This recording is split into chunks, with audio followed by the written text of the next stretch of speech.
Welcome to Talking Awe. Another week, and I've got a lot of things to talk about this week.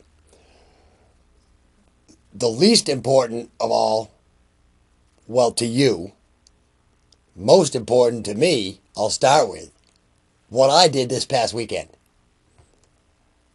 I went to Mohegan Sun because I'm kind of in a photography kind of slump. So I figured I wanted to take a weekend away from taking pictures. So Friday, I perusing the internet. I found out that Don McLean was doing a show in the Wolf Den, which is a free show, a free venue over there. And it was Saturday evening. So having the schedule that I have, which is free, unattached, and able to do whatever I want to do whenever I want to do it, I said, that's it, I'm going.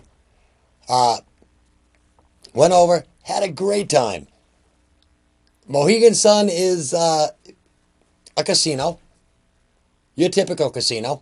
It's kind of like Vegas, only not so much. And what I mean by that is, whoa, I always forget that.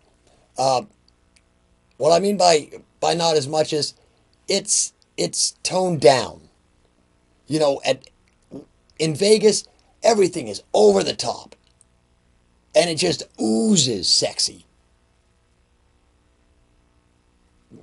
Mohegan Sun, while it's a nice, beautiful place, it's just, if you've been to Vegas, you know what I mean. So, anyway, it was a great show. And, everybody that I've talked to since I got back is, the first thing they say is, how much money did you lose? None.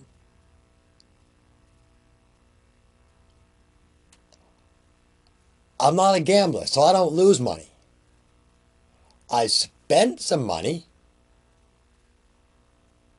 but I spent money playing games. And there were a couple machines that I won pretty good on. A couple machines that just ate up my money. But they also ate up my time. So that's cool. It's a fair trade-off. And that's the way you have to look at casinos. Because, number one, you will never get rich hanging out at a casino. Never. Casinos are designed so that in the end, the house wins. Now, sure, the first machine that I went to, it was a quarter machine. So I put in $5 and it gave me 20 credits. Well, I hit a spin and bing, it paid 20 credits. So immediately, first spin, I was up $5. If I would have walked out then, I would have been like a winner. But $5.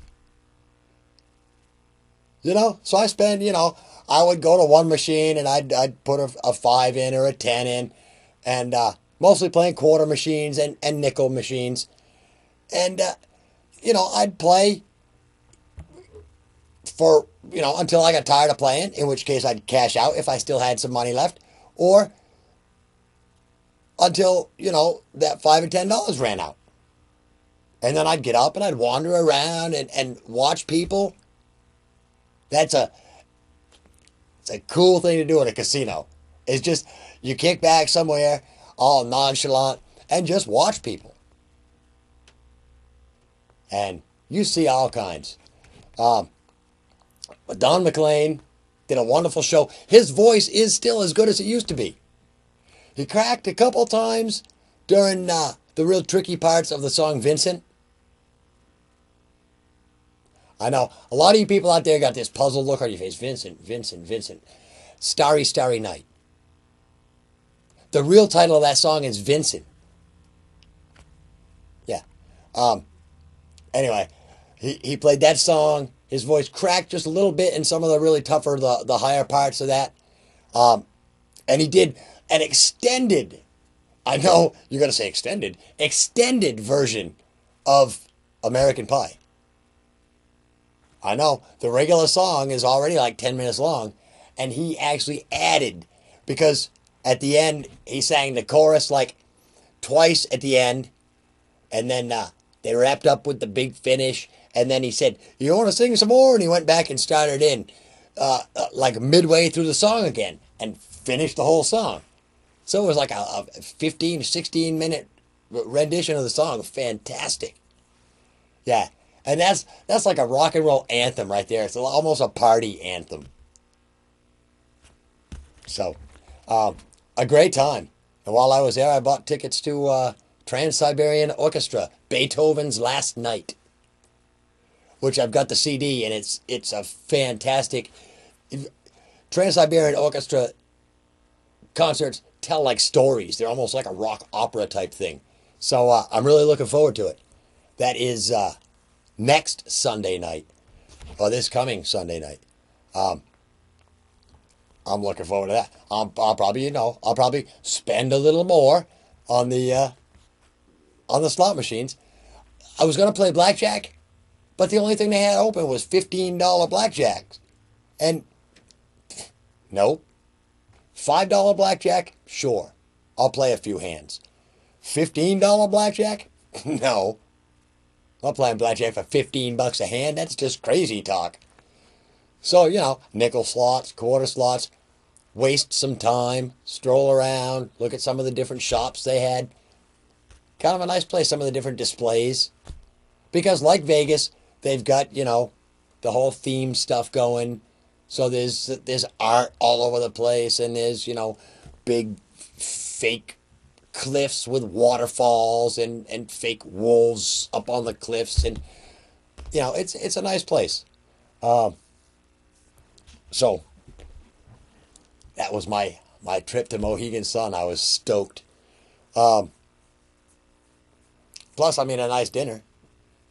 I ate at Jasper White's Summer Shack, and I'd seen that. It's funny, you go out to some of these places, and I've been finding restaurants that I've seen on this TV show called The Phantom Gourmet. And Jasper White Summer Shack was one of them. And so I got a big fried clam basket, and Phantom Gourmet was right. They were fantastic. With a beer. Because, let me tell you, the one thing that I didn't really like about the Mohegan Sun is the cocktail waitresses. Well, for one thing, they were a little overdressed, but they were sparse. I spent 10. Here's the deal. I sat down at a slot machine. I was going to put $5 in and play. And I was getting close to the end of the $5, and I noticed down the row that the drink lady was starting to come up. She was on the next bank down, coming towards me. So I whipped another 10 into the machine. She hit the end of the bank she was on. She took a left and she went up to the next bank. I wasted the whole $10 waiting for the drink lady to come by. I could have just gone to the bar and bought a drink for $10. So see, they kind of get you there. So I didn't have any of those while you're gambling watered down drinks. I had a nice beer with my clam basket, and that did me just fine. All right, let's get back to some things that are going on here in town at some of the committee meetings, coming up to city council meetings, and in our future in Keene. Oh, jeez, where do I want to start? Let's start with Which one's been around longer? Let's start with let's start with the North Bridge. That seems to be the newer of the things that are going on. One of the newest innovations in Keene is going to be this beautiful pedestrian, bike, snowmobile, ATV bridge going across Route 9, 10, and 12 in West Keene. From behind the Sears Plaza, or the former Sears Plaza, to the other side of the highway. It's going to be beautiful. It's going to look like the Golden Gate or something. I don't know. The project commonly referred to, since its onset, as the North Bridge. Now it seems there's a debate over the name. North Bridge apparently isn't a good bridge name. And you know, I don't know what all the fuss is about the naming of the bridge. Some people say that they think the bridge ought to be named the Jonathan Daniels Bridge, and it's going to be a centerpiece of Keene, so it should be named Centerpiece Bridge. And some people think, you know, maybe we should just name it what it is. You know, we felt the need to spend $2 million on something stupid, so we built a bridge. You know, the list of names that people can come up with are just enormous. I heard one comment, they never send a ship out without a name. Yes, they do. When a ship is being built and it's in its testing phase, until they are pretty sure that the boat is not going to sink, they don't slap a name on it. Because it would be pretty embarrassing to go and name this bridge the blah, blah, blah, blah, blah Bridge of Keene, beautiful thing, and have it come crashing down in a month. Tragic. And don't say it won't happen, because you saw it in Boston. The Big Dig is falling apart. They spent billions on. And light fixtures are falling out of the ceiling, and holes are opening up in the decking. You don't need to name the bridge after somebody.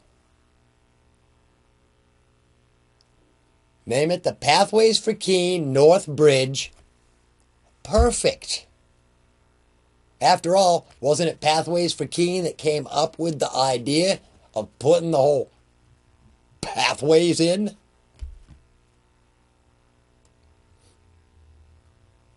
Now, what I think is a shame is that they're not going to continue the trail south on that same line.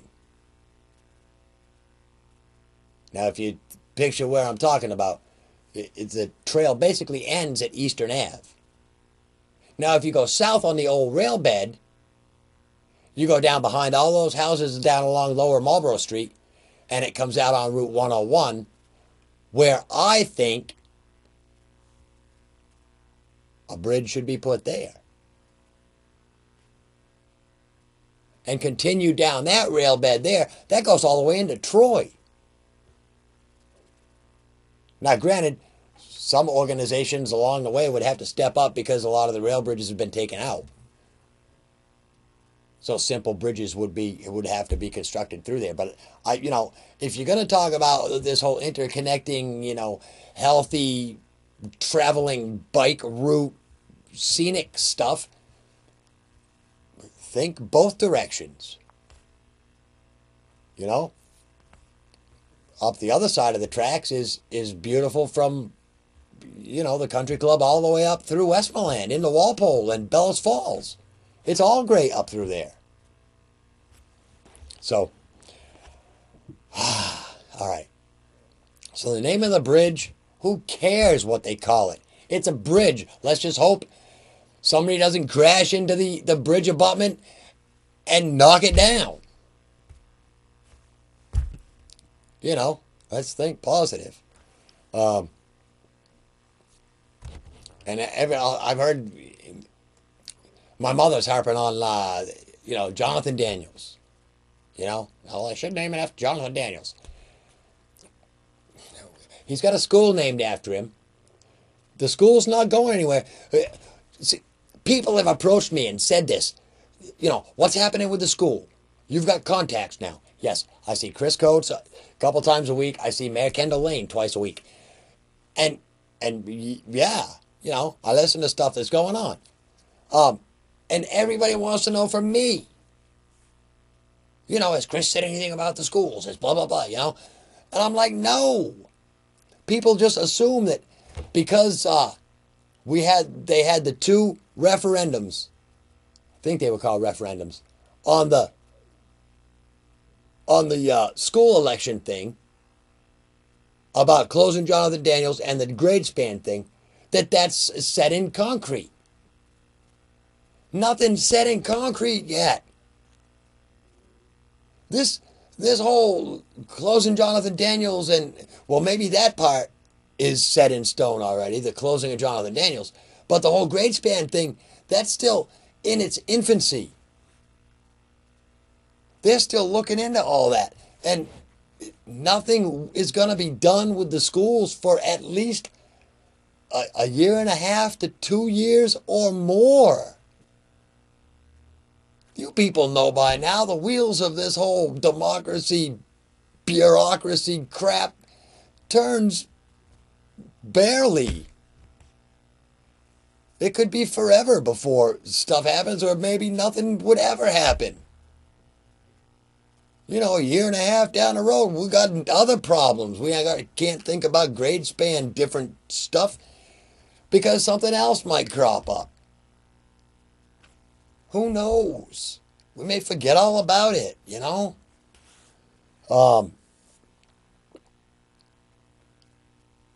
There was other stuff I'm going to talk about. Where am I going here?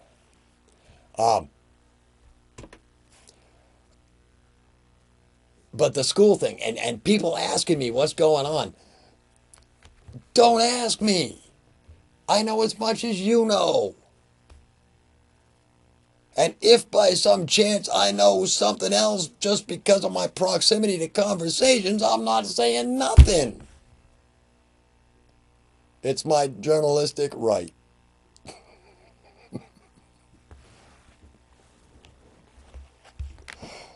So, I just cite,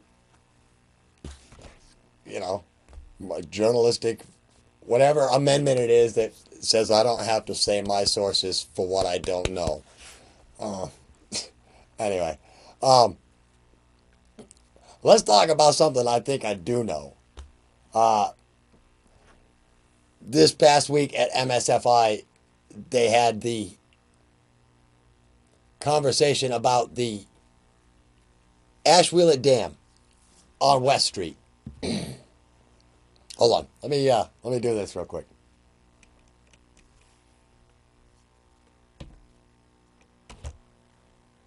I want to run the email address just in case any of you are already pissed off at me today. You can email me at talkingaw@cheshiretv.org. And speaking of emails, I haven't seen one from Johnny Depp yet or his lawyer, but I'm waiting and keeping my fingers crossed. Anyway, if you want to email me, tell me I'm full of crap or whatever, talkingaw@cheshiretv.org is the email address.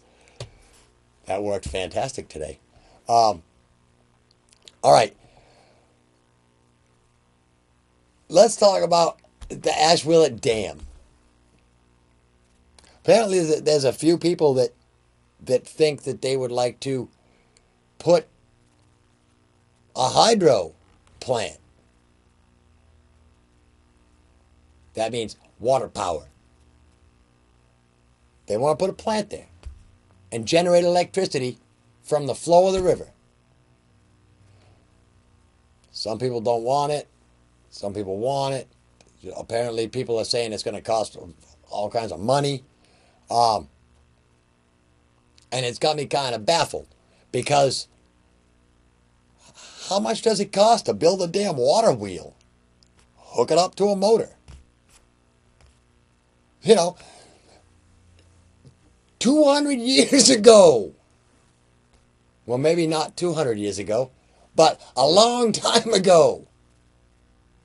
They were taking power from moving water. Why not?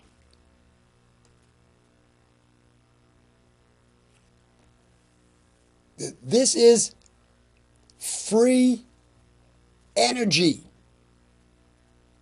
And water is one of the most powerful elements on Earth. If not the most powerful element on Earth. So why not? Every place that water runs even a little, put something that turns there and hook it up to a motor and plug it into the power company. Why not? That's the only question. Why not? And it's not like you have to build some fancy, funky hydro dam like the friggin' Hoover Dam. It doesn't take anything like that. It takes somebody to build a wheel that wide, dump it in the edge of the river, and let it turn.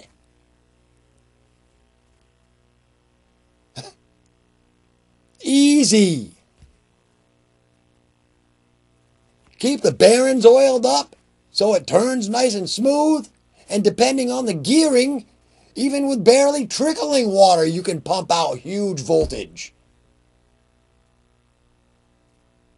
Why are we being stupid? It doesn't make any sense. Yes, if I could find a way to put a little turbine spinning thing in my damn sewer pipe, so that, guess what? Look, every time you flush the toilet, boom, power.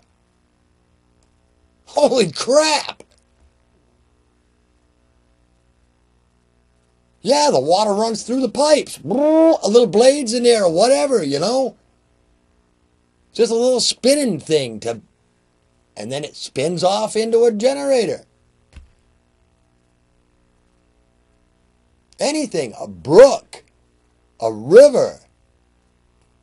You know, the downspouts off your house for when it rains. Or maybe a little thing out in your yard like a Ferris wheel with little cups, and when the cups fill up, it turns the wheel. Hell yeah!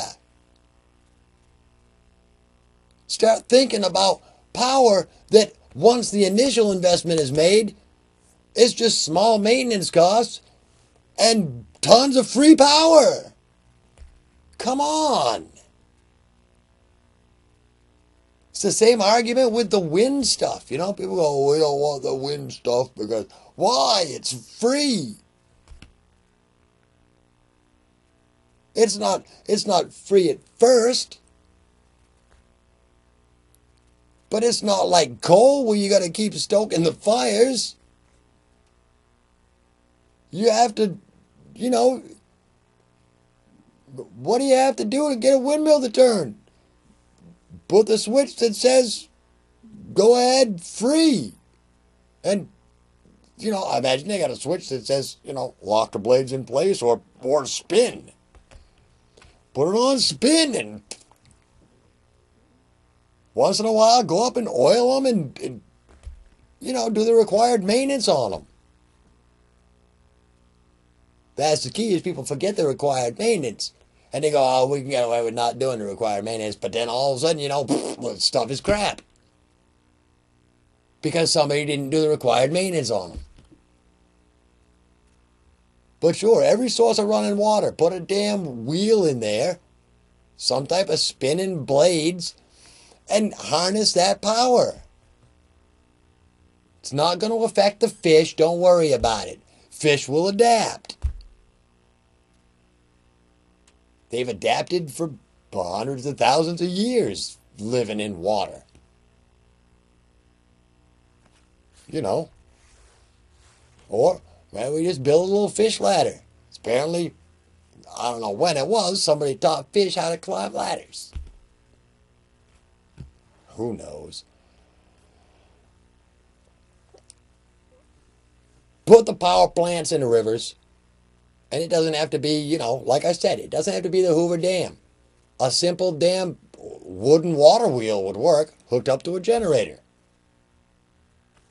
10 or 12 of them down along the river, and you're talking about some serious power. You can even make them look pretty, make them look old time rustic, like, ooh, we're from, we're from that old days. Make them look pretty. Some people come take pictures of them and stuff, Or we could take pictures and sell the pictures of them. But you get my point. Put them there. It's not going to cost much, and it's going to produce, in the end, power beyond our days. Because the rivers aren't ever going to stop. And the name of the bridge, who cares? Call it the North Bridge. I like that. It's nice. Simple, sweet, easy to remember. Where are you going? The North Bridge. All right, I'll be there at 6. We'll tag it up.